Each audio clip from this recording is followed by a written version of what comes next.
estados materiales. Las fuerzas intermoleculares no solo van a ser responsables del estado de agregación en que se encuentre la materia, sino que también va a ser determinante a la hora de evaluar si una sustancia puede disolverse en otra sustancia. Para empezar, vamos a hablar de los estados de agregación de la materia brevemente, que como todos vosotros conoceréis son tres: el estado sólido, el estado líquido y el estado gaseoso. Como podemos ver, en el estado sólido veríamos que tienen una estructura definida, las moléculas están muy juntas, muy empaquetadas, y respecto una a la otra no habría movimiento alguno. En cambio, en el estado líquido las moléculas tienen una separación entre ellas bastantes mayores y ya pueden moverse unas respecto a otras. Y por último, en los gases, las distancias intermoleculares son ya mucho mayores y el movimiento relativo de las moléculas es mucho más grande. Estos estados de agregación de la materia se deben básicamente a la intensidad de las fuerzas intermoleculares que vamos a estudiar a continuación. En un estado sólido las moléculas están muy juntas, por lo que las fuerzas intermoleculares son muy intensas, pues mantienen a esas moléculas muy juntas y unidas entre sí. En cambio, en el estado líquido esas fuerzas intermoleculares son ya más débiles y permiten cierto movimiento entre las moléculas. Y finalmente, en el estado gas, las fuerzas intermoleculares son muy débiles. En contraposición a la intensidad de las fuerzas intermoleculares, las distancias intermoleculares aumentan conforme las fuerzas intermoleculares son mayores. Como hemos visto, en los sólidos esas distancias intermoleculares son muy pequeñas, en los líquidos son algo mayores y en los gases son ya mucho mayores. Vamos a hacer una clasificación de las fuerzas intermoleculares que podríamos dividirlas básicamente en tres grupos. Las fuerzas intermoleculares de Kisson, que tienen un caso particular llamado puente de hidrógeno, que veremos a continuación, las fuerzas de Debye y las fuerzas de London. Estas tres fuerzas, Kisson, Debye y London, se denominan a su vez fuerzas de Van der Waals. Y estos cuatro tipos de fuerzas intermoleculares que vamos a estudiar a continuación están en este diagrama ordenadas de forma creciente, mediante esta flecha. Las fuerzas de puente de hidrógeno son las fuerzas más potentes, más poderosas que existen entre las moléculas. Después vendrían las fuerzas de Kisson, después las de Debye, y las fuerzas de London serían las fuerzas menos intensas que se producen entre las moléculas. Pasamos ahora al primer tipo de fuerzas, las fuerzas de Kisson, que se establecen entre un dipolo y otro dipolo. Aquí tenemos que recordar en el tema del enlace químico que explicamos que era un dipolo, una molécula formada por dos átomos cuyas electronegatividades eran muy dispares, de tal manera que, por ejemplo, en el caso del ácido clorhídrico, existe un exceso de carga positiva en el átomo de hidrógeno por ser este átomo de hidrógeno más electropositivo que el átomo de cloro. El átomo de cloro es muy electronegativo, por lo que atrae hacia sí la nube electrónica, y de esa forma sobre el átomo de cloro pende un exceso de carga negativa. Este exceso de carga negativa que tenemos aquí y este exceso de carga positiva que tenemos aquí hace que se nos forme un dipolo. De tal manera que si tenemos un conjunto de moléculas de ácido clorhídrico, estas moléculas se van a orientar unas respecto a otras, de la siguiente manera. En esta segunda imagen vemos un ordenamiento espacial de moléculas de ácido clorhídrico, de dipolos en general. De tal manera que, por ejemplo, vamos a fijarnos en esta interacción, la zona negativa tiende a orientarse frente a las zonas positivas de las otras moléculas. Aquí vemos otro ejemplo. La zona negativa del dipolo se orienta frente a las zonas positivas de otros dipolos y al revés, las zonas positivas de un dipolo se orientan frente a las zonas negativas de los otros dipolos. De esta manera se forma una interacción de Kisson o fuerza dipolo-dipolo.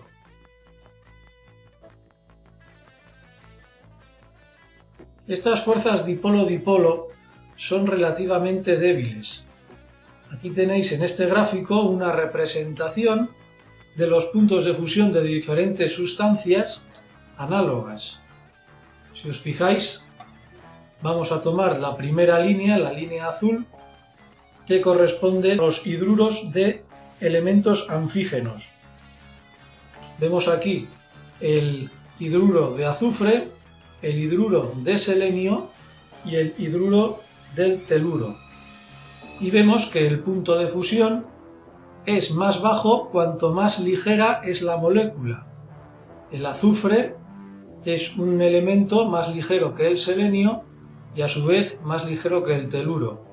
Esto pasa con los hidruros de los anfígenos, pero vemos que con los hidruros de los halógenos, que están representados en la línea amarilla, pasa exactamente lo mismo. El cloruro de hidrógeno o ácido clorhídrico tiene un punto de fusión inferior al hidruro de bromo o al hidruro de yodo. ¿Esto qué quiere decir? Que estas fuerzas de Kisson o fuerzas dipolo-dipolo son más intensas conforme mayor sea el peso molecular de la molécula. Vemos que también con los nitrogenoides y los carbonoides ocurre lo mismo. Cuanto más pesada es la molécula, mayor es su punto de fusión y por tanto mayores son las fuerzas intermoleculares que existen entre esas moléculas, fuerzas intermoleculares dipolo-dipolo. Pero aquí encontramos un comportamiento anómalo con los primeros elementos de cada periodo.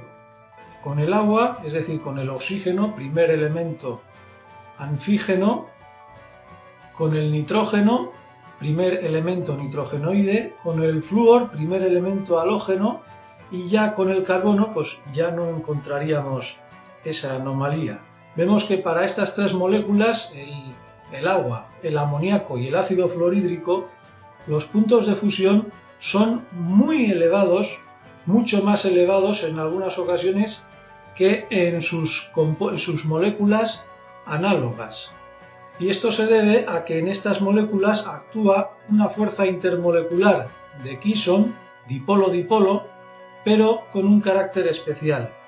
Y esa fuerza intermolecular especial se denomina puente de hidrógeno. ¿En qué consiste este puente de hidrógeno? Bueno, antes de nada, decir que el puente de hidrógeno es la fuerza intermolecular más intensa que existe.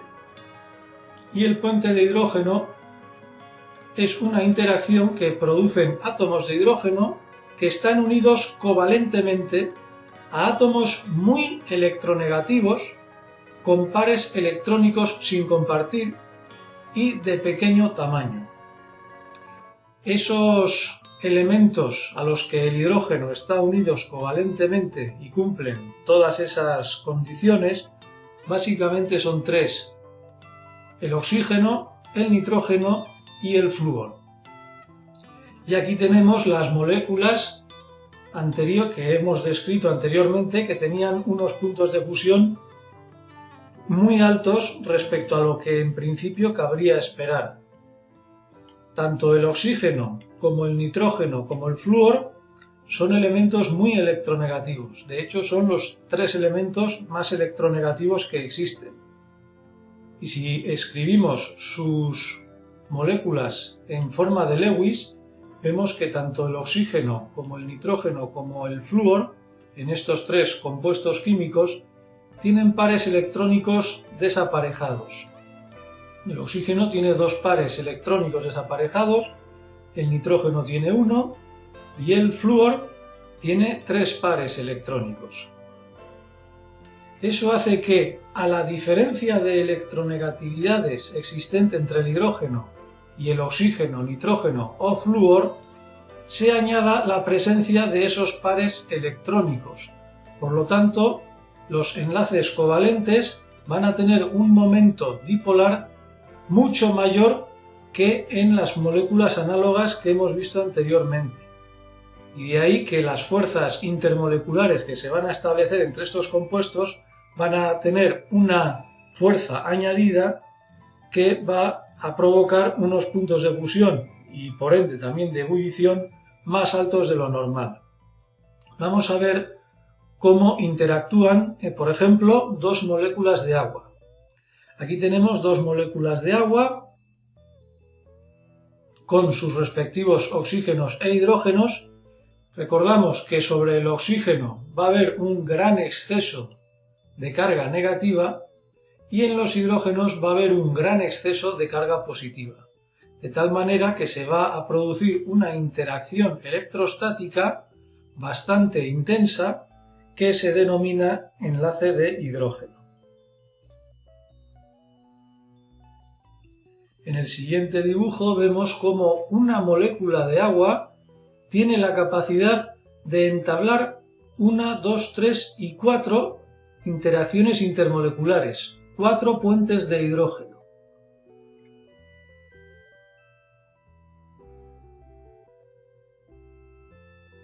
Los puentes de hidrógeno no son exclusivos del agua, ni del amoníaco, ni del ácido fluorhídrico.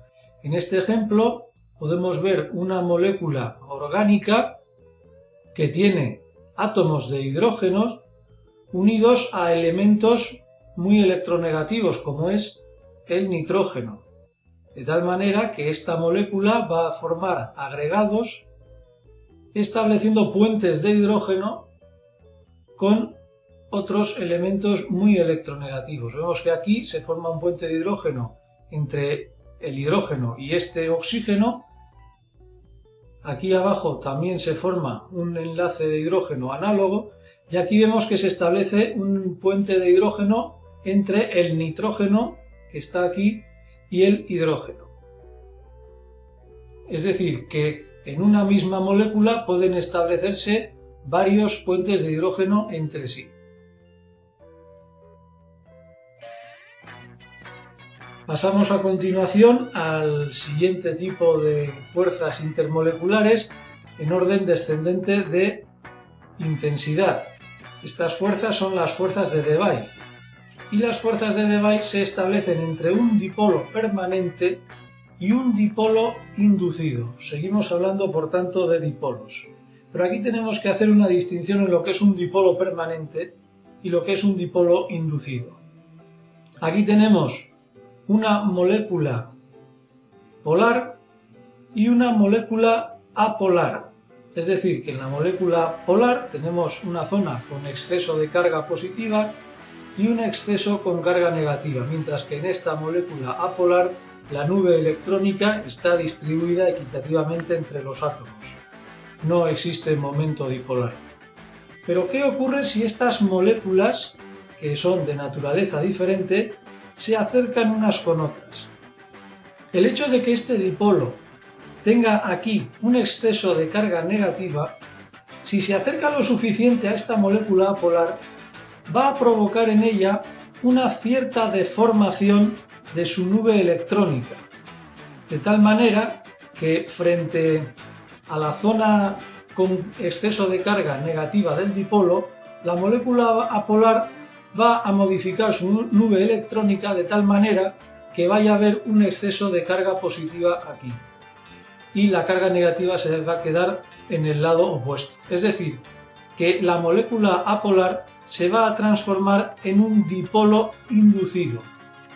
Un dipolo inducido que, por supuesto, su carácter polar va a ser mucho menor que un dipolo permanente, por así decirlo. pero que va a ser suficiente para que en distancias no muy lejanas pueda establecer una interacción intermolecular.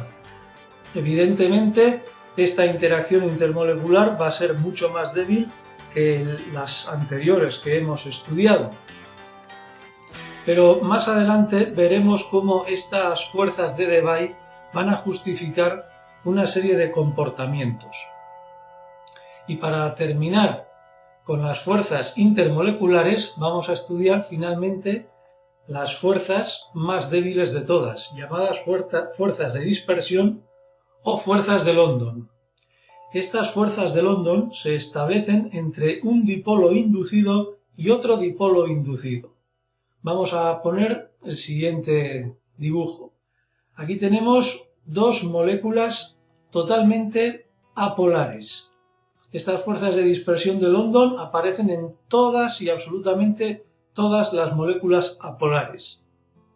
Estas nubes electrónicas, como en el caso anterior, pueden sufrir una cierta deformación cuando se acercan unas con otras. La nube electrónica de esta molécula apolar se acerca a la nube electrónica de esta otra molécula apolar y, si se acercan lo suficiente, puede haber un reordenamiento, un cierto reordenamiento en sus nubes electrónicas, de tal manera que se produzca un pequeño exceso de carga negativa frente a un pequeño exceso de carga positiva.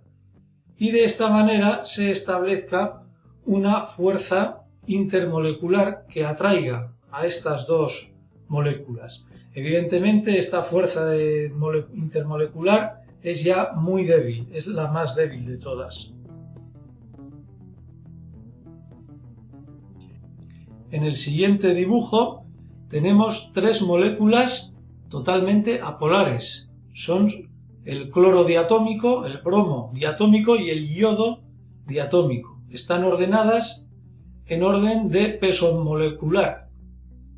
La nube electrónica del cloro 2 es más pequeña que la nube electrónica del bromo 2 y a su vez más pequeña que la nube electrónica del yodo 2, porque los átomos son cada vez más grandes, tienen más electrones.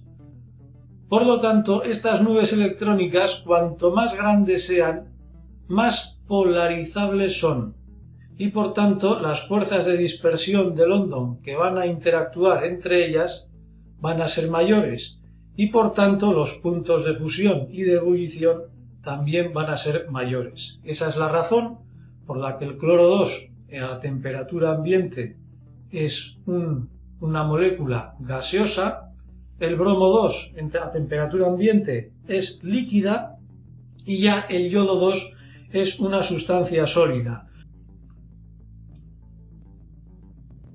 Y finalmente vamos a comentar brevemente cómo afectan estas fuerzas intermoleculares a la solubilidad. Hasta ahora nos hemos valido de estas fuerzas intermoleculares para explicar si una sustancia puede ser sólida, líquida o gaseosa. Pero el hecho de que una sustancia se disuelva o no se disuelva en otra también tiene mucho que ver con la naturaleza de las fuerzas intermoleculares que actúan en ellas. Para saber si una sustancia se puede solubilizar en otra, se sigue un principio básico en química, y es que semejante disuelve a semejante. Es decir, que una molécula polar disuelve a una sustancia polar y una sustancia apolar puede disolver a una sustancia apolar. Lo que en ningún caso va a suceder es que una sustancia polar pueda disolver a una sustancia apolar o viceversa. De esta manera vamos a poner un ejemplo típico de la disolución del cloruro de sodio, de la sal común, en agua. Aquí tenemos una molécula de cloruro sódico. El sodio es muy electropositivo, el cloro es muy electronegativo. Luego aquí va a haber un exceso de carga negativa y aquí un exceso de carga positiva.